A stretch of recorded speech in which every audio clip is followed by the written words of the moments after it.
Hey guys, and welcome back to another week of the Porsche Cup here at Watkins, Glen, for week 9 of the iRacing official series. This is Matt Emery with Coach Dave Academy, and yeah, let's get into the hot lap.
So let's get into the hot lap guide then for the Watkins Glen Classic Circuit.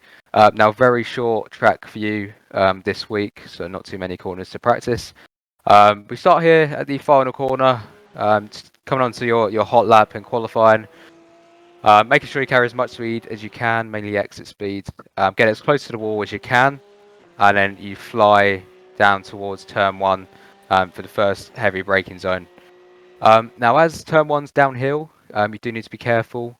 Brake slightly earlier than you would usually, just because obviously you're going downhill. It's going to be harder to brake and scrub off that speed. So you're braking quite early for this corner, just around the 300-meter boards. You can see on the left-hand side up here. I'll move that out of your way. Yeah, so around the 300-meter boards to the left-hand side, just to make sure you get it stopped nice and early. Now, obviously, you are focusing completely on the exit for this corner, as you've got a massive long run up until the next braking zone. So really important to maximise your exit. Again, would suggest braking a bit earlier for this corner.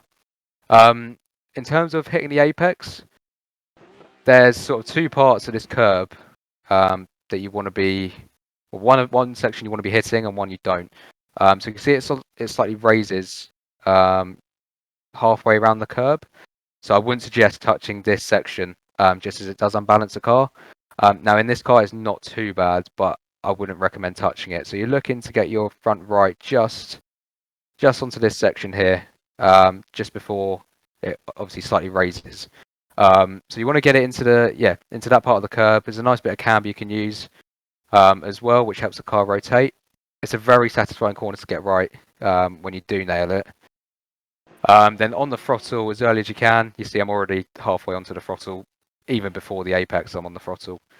Obviously, again, just maximising that exit. And then run it out as wide as you can. Again, use a lot of this curb. You notice that around the circuit. You can go, without getting off track, you can go to the edge. As long as you've got some wheels on this curb, you can go right to the edge without getting off track. And that's what I've done here. Obviously, again, maximising the exit speed, using all of the track that you can. Don't go further than that sort of edge of the curb, as you will get an off track. And if you go too far out here, you'll get a slowdown. I know it seems like there's a lot of runoff, but it's very easy to lock up and go very wide here. So watch out for the slowdown if you do make a mistake. Then you've got a very flat out, high speed section here going up the S's. Completely flat out. Obviously, you're just going for the line of minimum resistance, really. So just try not to scrub the wheels too much. Just keep it as gentle and light as you can on the steering inputs. So you see you're clipping this curb, just gently turning the car. Wouldn't really suggest touching these curves, just so that you'll scrub off a bit of speed and unsettle the car. So you're just going to gently glide along this yellow line. And same again up here, just along the yellow line. Make sure you're not scrubbing the speed off. And then again through here, just making sure you're hugging this curb by not touching it as well. Pretty straightforward then. And then you've got a lot of time to consider the next braking zone, which is probably the hardest on the track to get right. So I'll stop it here for you. So you'll notice I'm braking quite early. And that's because you can't really see it from this angle, but there's a horrible crest, obviously where the chicane would usually rejoin the track. There's a horrible crest here, which as you brake, the car sort of jumps over and goes light. So what you'll find is it's very easy to lock up. As you go over it and come back down, when you come back down and you're braking, the front tyres lock. So I tend to start braking a bit earlier than that. If we go into cockpit here, you see what I'm talking about. Yeah, you see there's this crest here. You can see on the horizon. Excuse me. And yeah, just again, make sure you're not braking too hard over that, as you will just lock all your tyres up when you come back down from over the crest. So your braking reference is really, there's not much to go off, but just before this tyre barrier starts really. So you're braking a couple of 40 meters before there, you start braking. So let's go back to the chase cam. And as I said, you're not braking too hard. You notice there's only about 40%, 30% brake pressure, just to make sure I'm not locking up. Because if you lock up into this corner, it's really hard to get it back towards the apex. And also, what you're doing then is also overheating the tyre, losing a load of grip. It's just not ideal. So yeah, braking nice and early and making sure you get it into the apex. Now again, you kind of want to follow this curb round. This time I would suggest getting on it, just as the camber of the corner will sort of carry you round.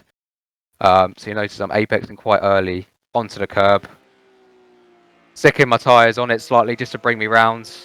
And then once you get to this, I'm not sure what it is, a Marshall hut, you're getting back onto the throttle, back onto full throttle, as you've got a lot of runoff to use for the exit of this corner. In fact, quite a long way before that, to be honest. Again, not too much to go off in terms of references. But as soon as you feel the car start to grip and you think you've got enough grip and traction to get back on the throttle, then yeah, give it full beans and make sure you carry all that exit speed, as you've got another long straight to deal with. But yeah, following this curve all the way around just helps carry that minimum speed and obviously that rotation as well. And then what you're really doing here is just opening up the steering as much as you can, just to make sure you get that speed up.